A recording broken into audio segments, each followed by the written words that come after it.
Hey everyone, Nigel and Luke here, and welcome to Crime Zone.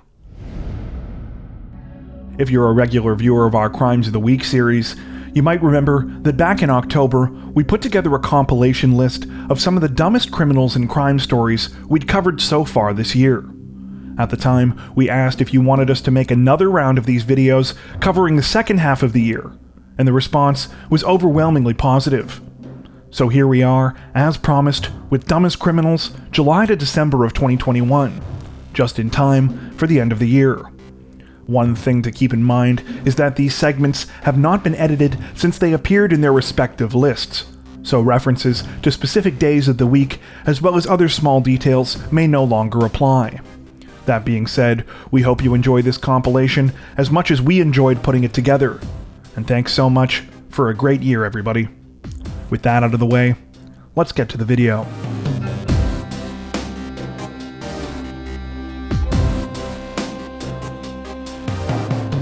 Authorities in Raleigh, North Carolina announced that a young man is facing 40 misdemeanor charges this week, just a few days after a venomous snake he owned was captured loose near his home.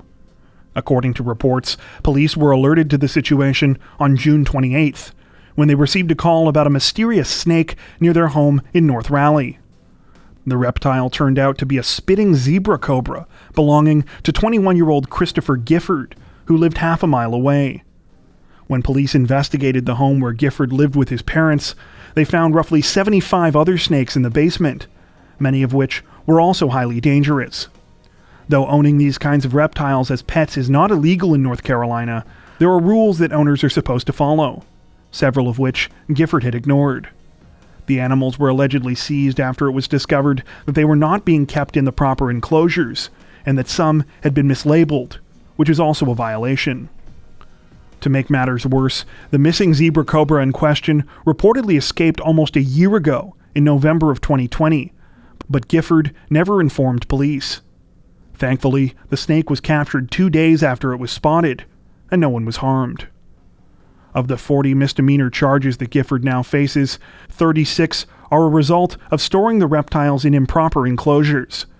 The 4 remaining charges are for mislabeling those enclosures, as well as failing to report the zebra cobra's escape.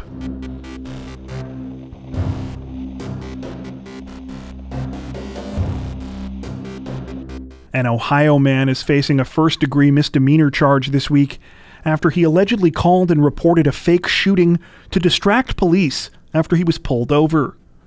The incident took place last Saturday afternoon on July 3rd, when 34-year-old Muhammad Kabir was pulled over outside a Walmart supercenter in South Euclid, Ohio. In addition to driving with both a suspended license and expired plates, his 2-year-old son, who was with his wife in the back seat of the vehicle, was not sitting in a car seat. Instead of accepting that he was going to receive multiple traffic citations, Kabir instead apparently decided that the best course of action was to try and avoid the situation altogether by calling 911 and reporting a fake shooting near the Walmart in an attempt to distract the officers that had pulled him over. Unfortunately for Kabir, the call was traced back to his cell phone and was found to be a match to where he had been pulled over for the traffic stop. He was then arrested for making a false report. In addition to Kabir's first-degree misdemeanor charge for the false report, he faces numerous charges for his traffic violations.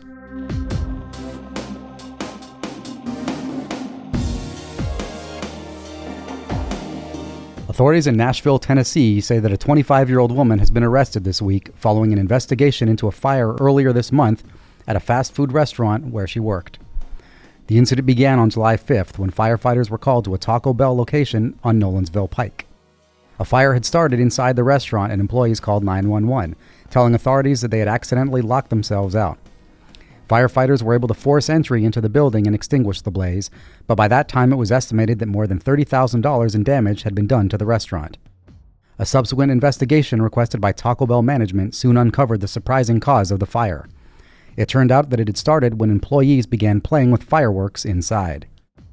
Surveillance footage taken from the restaurant showed the employees first locking the doors to the building's dining room so that no customers could get in before running around with fireworks in their hands. Some of them then went into the men's washroom for a period of time before coming out and placing more fireworks in a trash bin by the dining room door. The employees then reportedly left the restaurant to film the trash can from outside. When it started to smoke, they tried to get back inside, but soon realized that they had forgotten about the locked doors and were now stuck outside. The shift leader present at the time of the incident, Courtney Mays, was arrested and charged on July 12th with felony aggravated arson. Authorities say that more arrests and charges may follow in the coming days. Mays remains in the Davidson County Jail on $5,000 bond.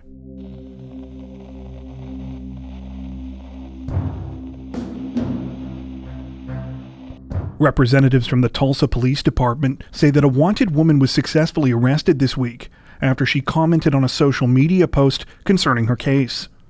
The story began on Wednesday, July 14th, when the police department released a weekly most wanted post on their Facebook page about a woman named Lorraine Graves.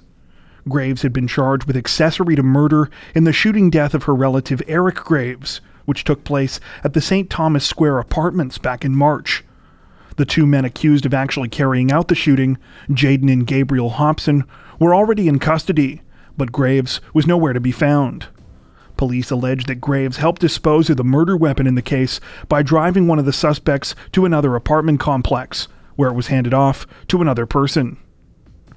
After seeing the Facebook post asking for information concerning her whereabouts, Graves apparently found herself too tempted not to get involved, and left a comment underneath the post, seemingly joking about whether or not there was any reward money. She used her personal profile to leave the comment, and it appears that she was unaware that this would allow authorities to track her. She was arrested by officers from the Tulsa Police Department the following afternoon. Her bond is currently set at $500,000.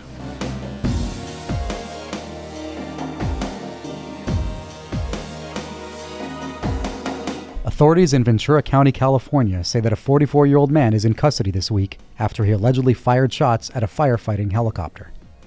The incident began just after 9 p.m. on Wednesday night when the helicopter was conducting training exercises near Lake Casitas, roughly 80 miles northwest of Los Angeles. That's when crew members aboard the vehicle reportedly noticed a man named Joshua Chimarusti firing at them with a handgun from the ground below. Thanks to the quick actions of the helicopter's pilot, neither the crew members nor the vehicle were struck by bullets during the shooting. They were able to follow Chimarusti as he allegedly drove away in his car before stopping to fire more shots and taking off on foot. Authorities were able to track down Chimarusti after an hours-long search involving police dogs and another helicopter. He was taken into custody early on Thursday morning on suspicion of attempted murder as well as numerous firearms-related offenses. At the time of this recording, police have not indicated what prompted the bizarre and dangerous attack.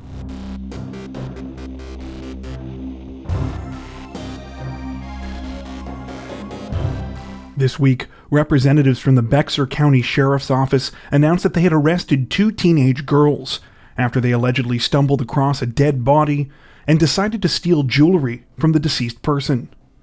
The incident took place a few minutes after 8:30 a.m. near the intersection of Sunday Song and Charismatic Roads, just outside of San Antonio.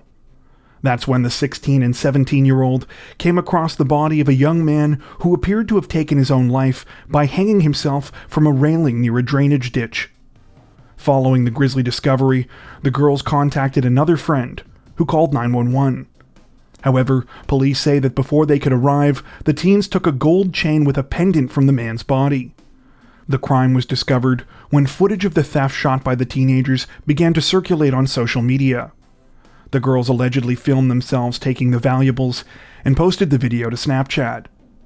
When police officers saw the video, they immediately recognized the teenagers as being the witnesses at the scene where the body was discovered.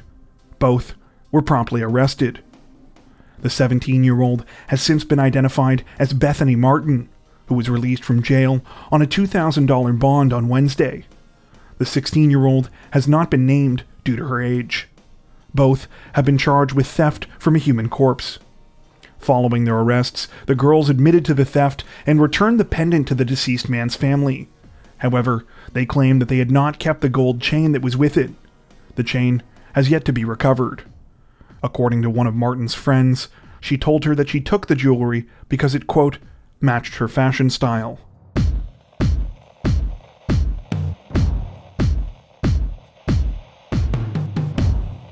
An Illinois woman is facing charges this week, a little more than 2 months after viral footage of her was allegedly captured violating wildlife protection laws in Yellowstone National Park.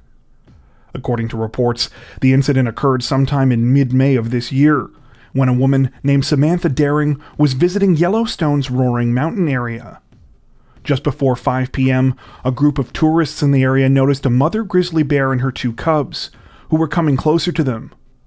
In accordance with park regulations that require visitors to stay at least 300 feet away from the bears, the tourists quickly retreated to their vehicles. That was, with the exception of Samantha Daring. Instead of moving away from the bears, Daring walked closer, until she was within roughly 15 feet of the grizzlies and began taking pictures of them with her phone. The tense interaction was filmed by witnesses who captured the moment when the mother grizzly bear bluff charged her before retreating. It was only after that Daring finally walked away. The footage was shared on social media and quickly went viral, where it caught the attention of Yellowstone Park rangers. Within days of the clip circulating online, the officials posted an appeal to the Yellowstone Facebook page, asking for help identifying the woman in the video. Daring, who had been following the page until that point, promptly unfollowed, but it wasn't enough to stop her from being found. Someone who had seen her name tagged in the video reached out to the park rangers, after which a warrant was obtained to search Daring's Facebook page. Images that she had taken of the grizzlies were soon uncovered. Daring has now been charged with feeding, touching, teasing, frightening, or intentionally disturbing wildlife, as well as violating enclosure limits. She is due to appear in court on August 26th.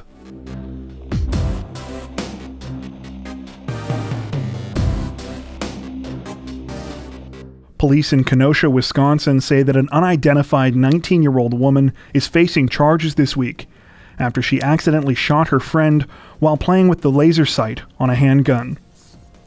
The incident began on the afternoon of August 10th, when the 19-year-old was visiting an apartment in the city with a 21-year-old friend who brought the weapon. At some point, the 19-year-old, who had been drinking, picked up the handgun, turned on the laser sight, and began to point it at the floor to get a cat that lived in the apartment to chase it. A short time later, the gun went off, striking the 21-year-old man who was standing in the doorway in the thigh. The man left the scene and went into another apartment where police were called. When they arrived, a tourniquet was applied to the man's leg to stop the bleeding. The 19-year-old woman has since been charged with negligent use of a weapon. She claimed that the whole thing was an accident and that she thought that the magazine had been taken out of the gun at the time that she was handling it. At the time of this recording, the 21-year-old man's condition is not known. However, authorities have said he will also be facing charges. He was out on bond at the time of the incident, one of the conditions of which prohibited him from having a weapon.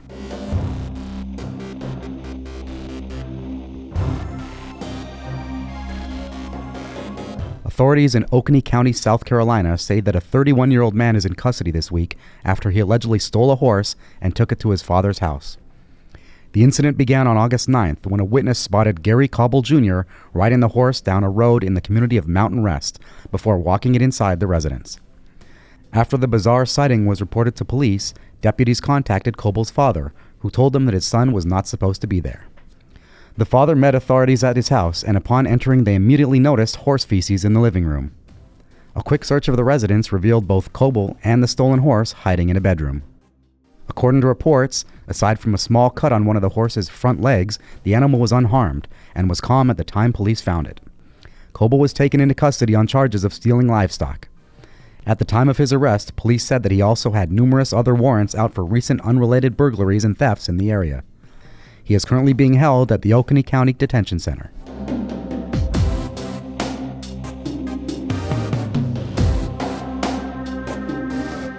Authorities in San Mateo County, California say that a 35-year-old man is facing 2 misdemeanor charges this week after he unwittingly broke into a local jail. The incident began on the night of August 13th when an officer at the Maple Street Correctional Facility in Redwood City responded to a late-night alarm that had been triggered. When the officer went to investigate, he allegedly found Moises Robles sitting in the lobby of the jail's transitional housing unit. Though he initially thought Robles was an inmate trying to escape, when he noticed that he was wearing street clothes, he soon realized that the situation was much stranger. Surveillance footage revealed that Robles had managed to get into the jail by climbing an exterior and interior fence at the facility, Once on the grounds, he had climbed up to a second-floor patio and got in through the patio door. During questioning, Robles allegedly admitted to being under the influence of meth and alcohol, and also had credit cards in his possession that belonged to other people. He told police that when he broke in, he was trying to get away from a man with a gun, and that he didn't realize that the building was a jail facility. On August 18th, Robles pled not guilty to 2 misdemeanor charges of trespassing and identity theft. His next court date is in November.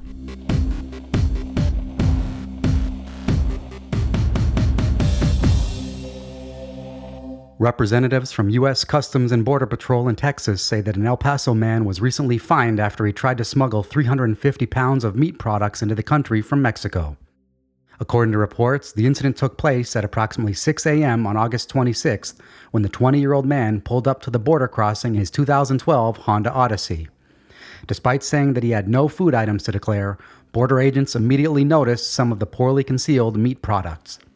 A secondary inspection of the vehicle revealed 31 rolls of pork bologna and 2 rolls of turkey ham hidden under blankets, under the seats, inside a duffel bag, and even in the car's center console. The man said he planned to resell the items in the U.S.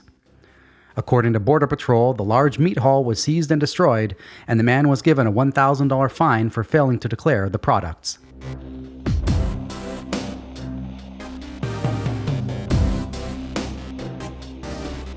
Authorities in Broward County, Florida say that a Chicago woman was arrested and is facing charges this week after she fabricated a bomb threat at a local airport because she was angry that she had missed her flight. The incident began on the night of Monday, September 6th, when 46-year-old Marina Verbitsky arrived at the Fort Lauderdale Hollywood International Airport with her husband and son. After being informed by JetBlue employees that she and her family had arrived too late to catch their flight because it was already being taxied on the runway, Verbitsky flew into a rage. The mother began by berating employees, hurling insults at them, and going on a profanity-laden tirade.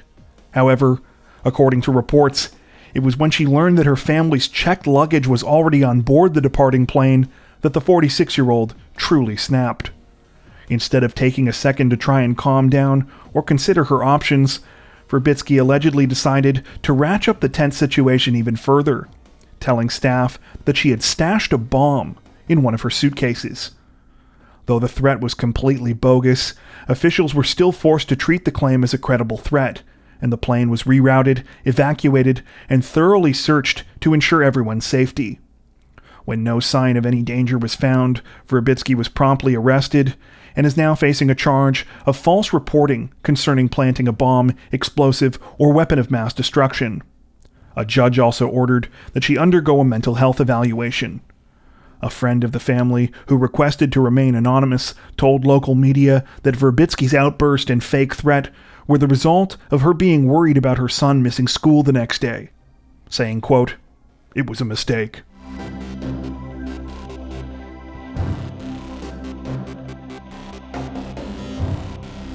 A tense standoff between authorities and an armed 18-year-old suspect took a bizarre turn this week when a nude, intoxicated woman dangerously drove through the middle of the scene in a golf cart.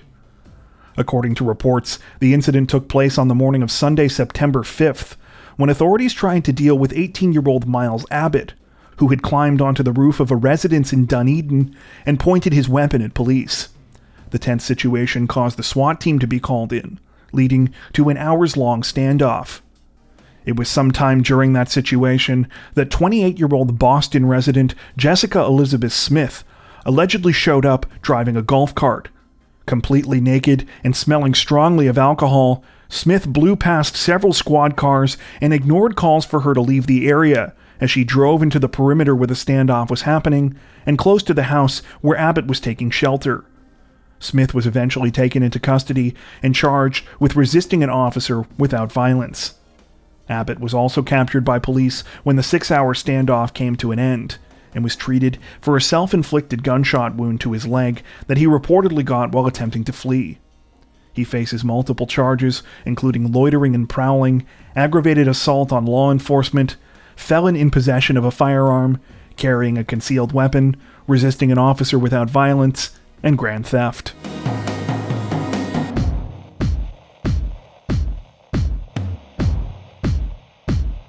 Representatives from the California Highway Patrol say that a woman has been arrested this week after she was caught asleep and intoxicated behind the wheel of her Tesla while the vehicle drove on autopilot. The incident reportedly took place around 11 p.m. on September 16th while the woman and her vehicle were traveling along the 134 freeway in the Glendale area. Police were alerted to the situation by the woman's husband, who was following her Tesla in another vehicle. The Tesla was witnessed hitting a roadside wall, but continued moving as the woman remained unconscious inside. The vehicle finally came to a standstill after officers overtook it in their patrol cars, triggering an automatic stop. The woman was taken into custody on suspicion of DUI and was reportedly still asleep at the time her car was pulled over. She has since been identified as 31-year-old Carla Villanueva and was booked into the Metropolitan Detention Center jail.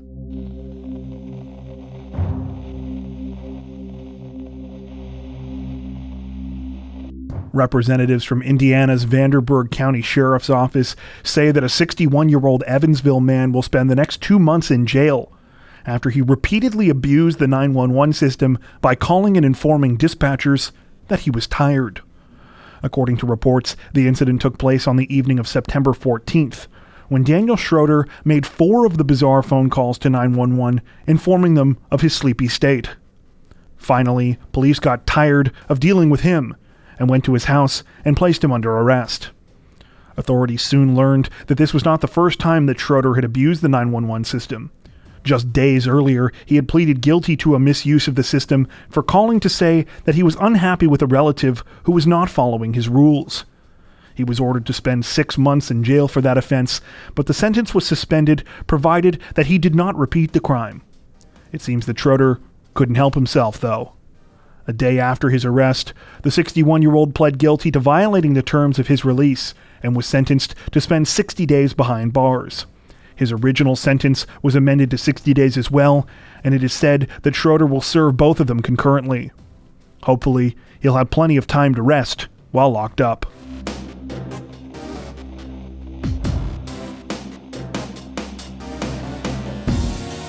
A simple attempt by a fast food restaurant to deal with a staffing shortage escalated into serious threats of violence this week when one disgruntled customer allegedly pulled out a gun and threatened employees. According to reports, the incident took place at approximately 5 p.m. on September 18th at the Roosevelt Mall Chipotle location in Philadelphia. It began when the manager of the restaurant instructed employees to close the restaurant early and inform customers because they were short-staffed. Though remaining customers were told they would still be able to order online, this apparently wasn't good enough for one woman, who promptly reached into her purse and pulled out a handgun. The woman proceeded to brandish the weapon at employees, telling them that if she had to come back, there would be a problem, and saying, quote, "Somebody better give me my food." Due to the possibility of violence, employees decided to take her order to get her to leave. However, even after they did so, the woman pulled out her gun a second time and continued making threats. Security was called, but neither they nor police arrived in time to catch the woman, who walked off in a random direction after receiving her food. Surveillance images of the suspect have been released, and police are asking anyone with information about her to contact them.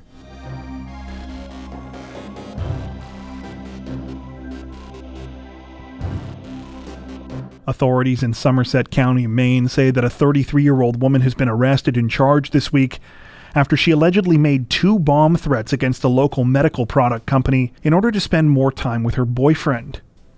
According to reports, the incident began around 9 a.m. on September 23rd, when Maine State Police received a call from a woman who said she was going to place a bomb at the Puritan Medical Products manufacturing plant at 129 North Main Street in Pittsfield. This was followed by another call roughly 2 hours later, in which the woman said she had 4 pipe bombs which she intended to place near the plant. After being notified by state police, authorities in Somerset and Penobscot County began to try and trace the origin of the call. The search led them to a woman named Kayla Blake, who confessed to the crime under questioning and admitted that she didn't have any bombs. Bizarrely, she told them that she had made the phony threats in order to get her boyfriend, who works at Puritan, the day off so she could spend more time with him. While Blake was promptly arrested and charged with felony terrorizing, it seems that her plan was at least half successful. Because it took authorities a little while to track her down, Puritan was forced to shut down both of their plants in Pittsfield for the day, affecting about 400 people. At the time of this recording, Blake is being held on a $1,500 bond at the Somerset County Jail.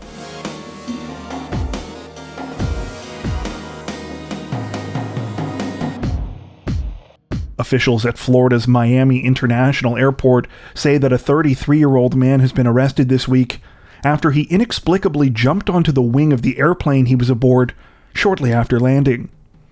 According to reports, the bizarre incident took place at around 7:30 p.m. on September 29th, just after American Airlines Flight 920 from Cali, Colombia, arrived at its designated gate. The man, identified as Christian Segura, opened one of the plane's emergency exits and walked out onto the wing. In video that was captured of the incident, a flight attendant can be seen apparently trying to get Segura to come back inside, as he continues to stand on the wing and refuse orders. Witnesses say that Segura finally jumped off the wing of the plane when police arrived, and he was immediately arrested. He was detained by Customs and Border Patrol, though it has been said that he is an American citizen. Thankfully, the incident did not cause any delays, and the other passengers were all able to deplane without any issues. However, at the current time, the reason for Segura's bizarre actions remain a mystery.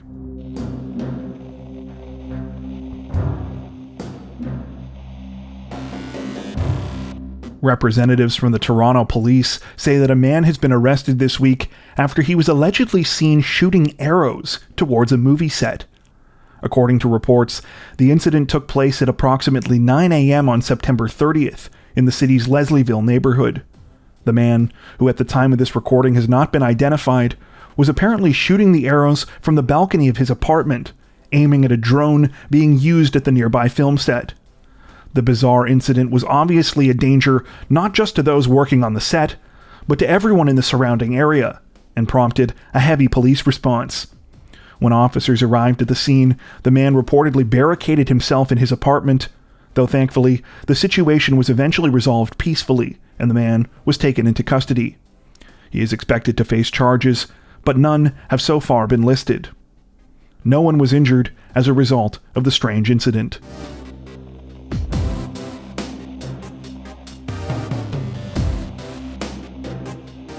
Authorities in Mason County, Washington say that a 39-year-old Department of Corrections officer has been arrested for numerous alleged offenses this week after an investigation revealed that he had recently planned his own shooting.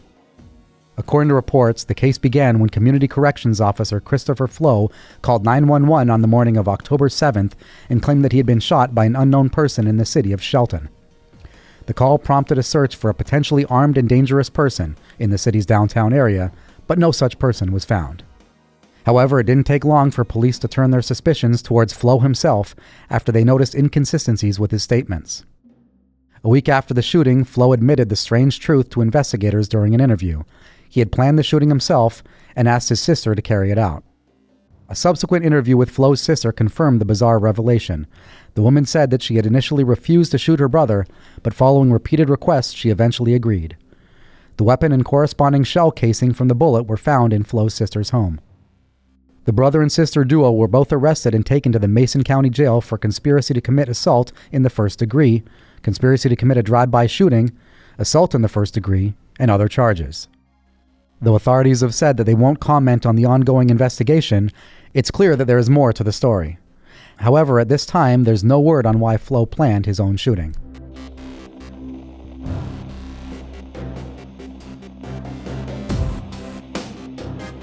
A South Carolina elementary school teacher has been arrested and is facing charges this week after she was accused of having marijuana edible candies in her classroom prize box.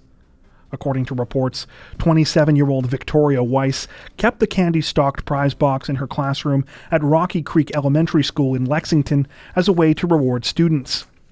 The bizarre and concerning contents of the box came to light on September 23rd, after a boy in Weiss's class was allowed to pick something and came out with a package of edibles labeled Stony Patch Kids, obviously meant to emulate the branding of the popular gummy treat Sour Patch Kids. Weiss evidently realized that these were edibles because she took the package away from the boy and told him to choose again. However, when he grabbed a second package of marijuana edibles from the box, it apparently went unnoticed. That was until the boy arrived at his after-school daycare program and asked for help opening the package. After realizing that the boy was in possession of edibles, the daycare contacted his school. A search of the prize box revealed additional packages of edibles, as did a subsequent search of Weiss's house. Though thankfully none of the children consumed any of the edibles, parents as well as staff at the school were understandably concerned by the incident. This is especially true since, unlike many states that have changed their marijuana laws in recent years, the edibles reportedly remain totally illegal in South Carolina. Weiss was fired from her job on October 13th and turned herself into authorities 2 days later. She is currently facing charges for possession of a Schedule I drug. At the time of this recording, it remains unclear exactly how the edibles came to be in Weiss's prize box. Though it's clear that she filled the box with candy, some reports state that she purchased the treats from a Dollar General store. This, combined with the fact that she took the first package of edibles from the student, suggests that this is likely a case of negligence rather than malice. If so, we're guessing that Weiss is probably going to take more time reading labels in the future.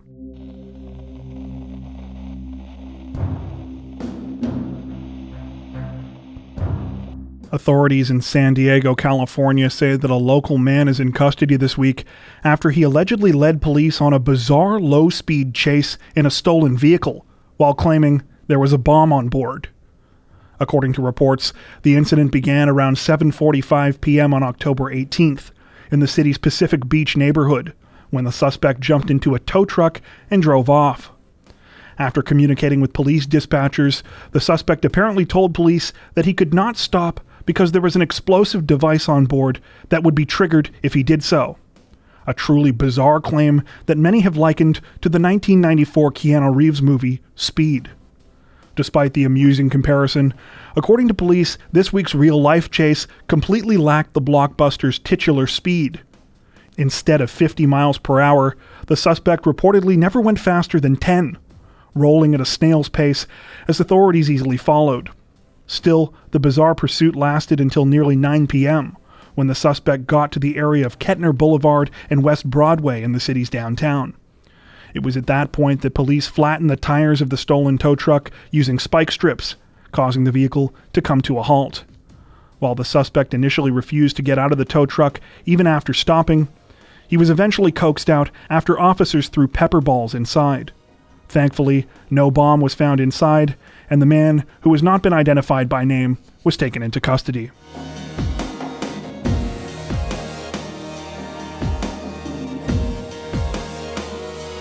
Authorities in Flagler County, Florida say that a routine traffic stop became much more bizarre and dangerous this week after they discovered that the 65-year-old man behind the wheel was in possession of a live explosive device.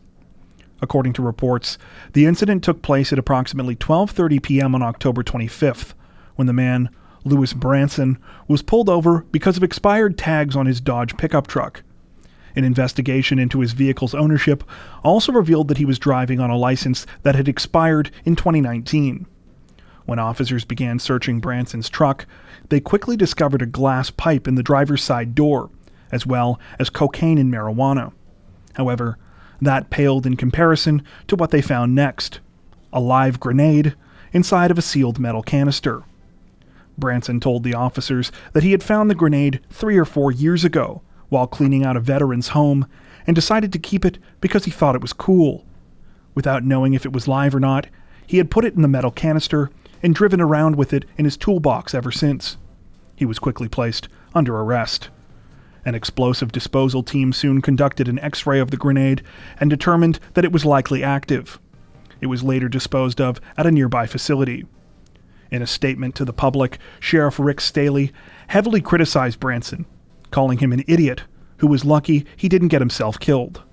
Apparently, Branson has an extensive criminal history in Florida and Georgia. He has since been charged with driving with an expired license, possession of a firearm, weapon, or ammo by a convicted felon, and drug counts. As a final bizarre note, at the time that Branson was pulled over, he apparently had some sort of mannequin head equipped with a creepy clown mask in the passenger seat of his vehicle. The clown was likely just some kind of Halloween decoration, but we felt it was worth mentioning because it was just one additional weird detail in an already crazy story.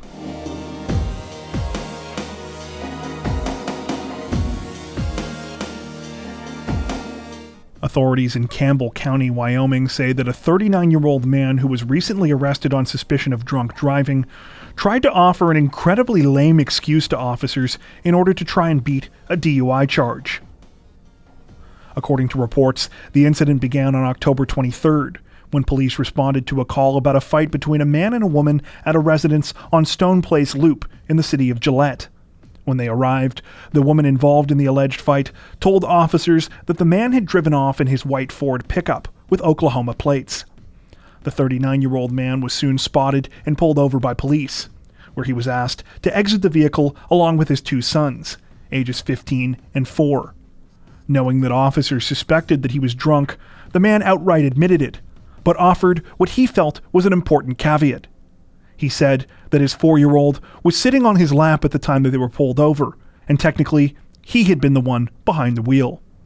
Needless to say, officers were not impressed by this excuse, especially when they learned that the 39-year-old was already on probation for a previous DUI charge and was supposed to be driving with an interlock device installed in his vehicle. He was subsequently arrested for DUI, driving without an interlock device, and violating his probation. At the time of this recording, the man's name has not been released.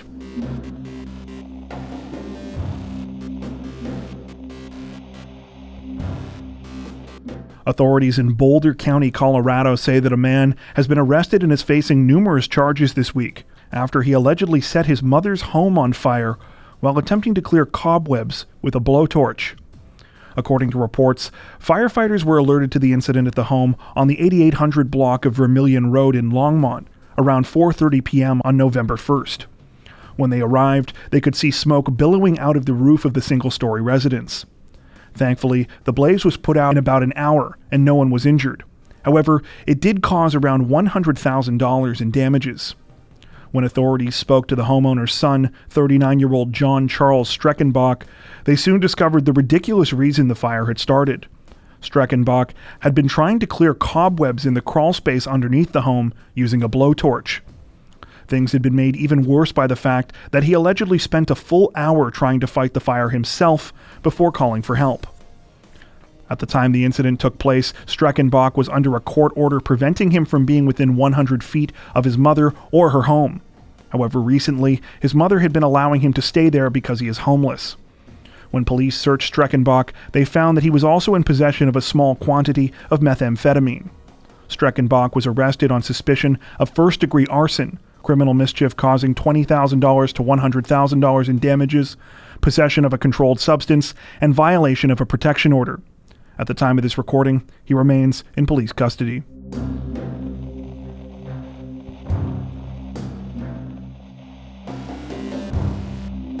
Authorities in Waller County, Texas say that a local teenager is facing several felony charges this week, more than a month after he collided into a group of cyclists while trying to pull off a dangerous maneuver on the road. According to reports, the incident took place on the afternoon of September 25th, when the 16-year-old suspect noticed a few groups of cyclists who were training for a marathon on Highway 290. At some point, the teenager, who was driving a black Ford F-150, decided he was going to try and spray some of them with exhaust fumes from his truck, a technique known as a roll coal, or rolling coal. However, when the teenager attempted to carry this out, he lost control of his vehicle, sending him slamming into 6 of the cyclists. Several of the cyclists were seriously injured as a result of the dangerous incident, with 2 of them having to be airlifted to the hospital. At the time of this recording, it is said that 3 still remain in the hospital 6 weeks later. When news of the story initially broke back in September, it generated further outrage when it was learned that the 16-year-old was allowed to leave the scene without any charges or even a citation after speaking with officers who responded to the crash. It's not clear why this was allowed to happen, though there have been accusations that the teenage suspect has unspecified connections to officials in Waller City. Following a 6-week investigation, police announced on November 8th that they had charged the teenager with 6 counts of felony aggravated assault with a deadly weapon, 1 for each of the cyclists that was hit. They also announced that the 16-year-old had turned himself into police and had been detained without incident.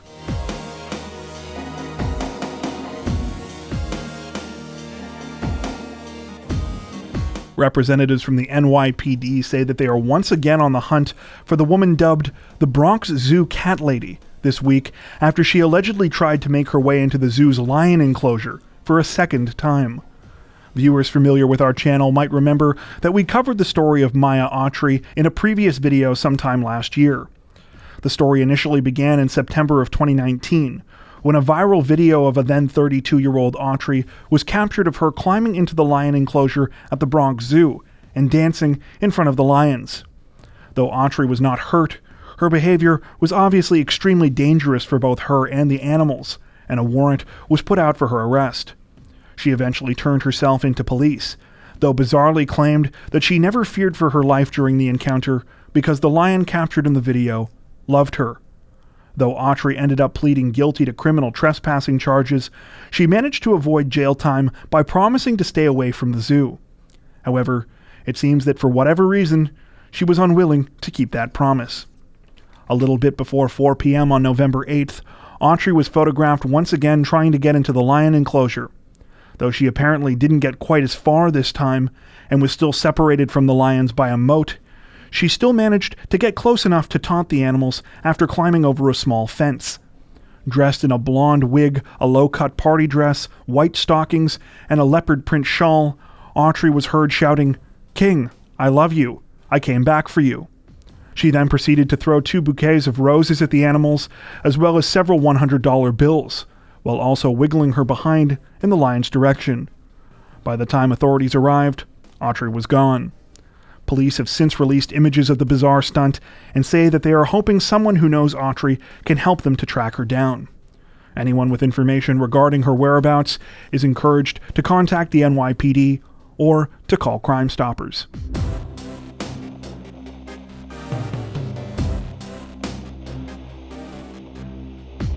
Representatives from the California Highway Patrol say that 2 people have been arrested and that others may follow after an armored truck carrying money accidentally opened while driving this week, causing a frenzy.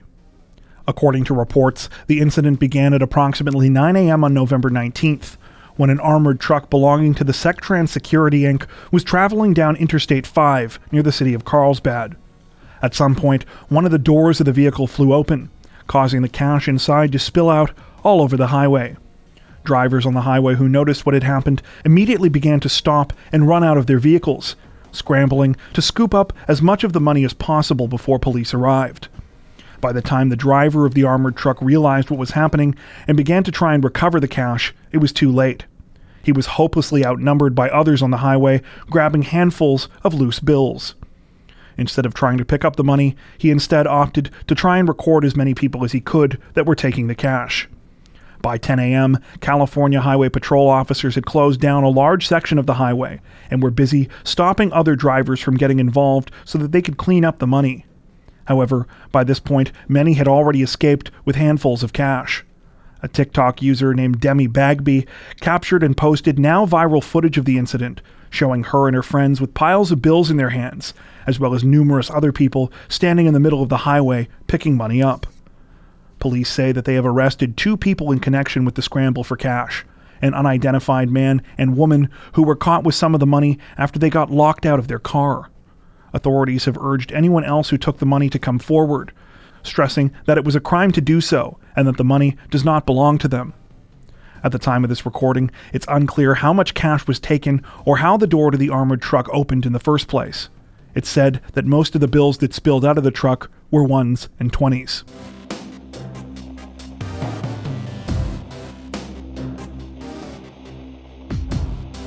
Authorities in Knox County, Tennessee say that a man has been arrested and is facing multiple charges after he allegedly became enraged over the wait time for his pizza and pulled a gun on employees. According to reports, the incident began around 9 p.m. on November 5th when 63-year-old Charles Doty Jr. entered a Little Caesars location in the Cedar Bluff neighborhood of Knoxville. Things started to go south when Doty was told that he would have to wait 10 minutes for his order to be prepared, possibly because it was a busy Friday night at the store. Unbeknownst to the employees at the Little Caesars, Doty was a man who took the company's hot and ready tagline extremely seriously. Just how seriously, they would soon find out. After becoming immediately angry about the 10-minute wait, Doty demanded free breadsticks. When he was denied this, he decided to take things to the next level. Rather than waiting outside for his order and complaining to the company later, or simply accepting that sometimes these things happen, He instead went to his car and retrieved a rifle. He then proceeded to hold several employees at gunpoint, including one who had just finished their shift and was attempting to leave, as well as another customer. As Doty pointed his gun at the terrified employees and demanded pizza, the situation was finally diffused when the other customer handed over her food in order to get him to leave. Doty took the pizza and left before police could arrive. He was later tracked down and arrested, and now faces multiple charges, including 4 counts of aggravated assault and 1 count of especially aggravated kidnapping. His bond is set at $90,000, and he remains in Knox County Jail. The whole thing was perhaps best summed up by a Little Caesars employee named Kimberly Smith, who was reportedly a victim of the bizarre incident. In an interview with a local news outlet, she said, quote, "I was shocked it was over a $6 pizza."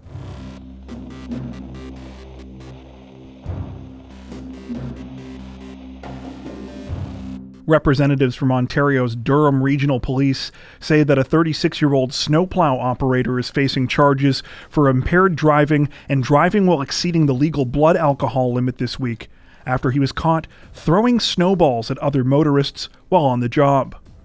According to reports, police were alerted to the incident shortly before 11 p.m. on Wednesday, when they received calls that a man driving a tractor with a snowplow attachment was throwing snowballs in a parking lot at Thixon Road and Stellar Drive in Whitby.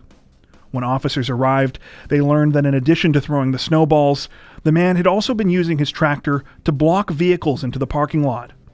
The man, who has been identified only as a 36-year-old from Oshawa, was promptly arrested, and testing revealed that his blood alcohol level was above the legal limit at the time of the incident. He was subsequently charged with impaired operation of a conveyance and operation of a conveyance 80 milligrams or above. Though the 36-year-old was apparently released ahead of his court date, thankfully, it appears that drivers don't need to worry about him getting back on the road for now. In addition to a 90-day license suspension, his tractor was also impounded for 7 days. At the time of this recording, it's unclear if the man was working independently or for a specific snow removal company when the incident took place. It's also not clear what started his bizarre behavior in the first place. Do you know of any other cases like this that you think we should check out? Tell us about them in the comments section below. As always, if you enjoyed our video, don't forget to like and subscribe to Crime Zone for more true crime content like this, making sure to hit the notification bell to stay up to date with our latest releases. Thank you for watching.